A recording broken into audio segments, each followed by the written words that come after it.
Alors dans cette vidéo, on va voir comment faire une liste déroulante. Donc on va faire une liste déroulante. Ici, on a nos listes de choix 1, 2, 3, 4, 5.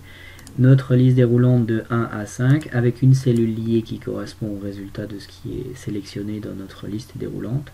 Et ici, avec la fonction index, on va afficher l'équivalent de ce qui se trouve au niveau du nombre qui est contenu dans la cellule liée. Donc on va aller dans l'onglet développeur, insertion. Ici, on va avoir dans les contrôles de formulaire ce qu'on appelle les zones de liste déroulante. On trace notre zone de liste déroulante qui s'appelle ici zone combinée 3. Celle qui est ici s'appelle zone combinée 1. On fait un clic droit, format de contrôle, et ici on a la plage d'entrée. La plage d'entrée correspond à la plage qui va implémenter notre liste déroulante. Donc de A7 à A11 correspondant au choix. Et notre cellule liée, par exemple on peut prendre la cellule correspondant à C22. Une fois que c'est fait, donc dans les dimensions, moi ce que je préconise c'est conserver rapport hauteur-largeur.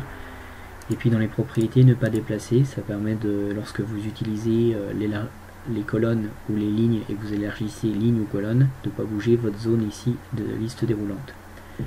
Une fois que c'est fait, alors il y a autre chose aussi, liste déroulante, imprimer l'objet ou ne pas l'imprimer, ça dépend de vos formulaires, de vos canevas, vous pouvez ou non l'imprimer cet objet. Donc c'est indiqué ici, vous décochez, ça ne s'imprime pas.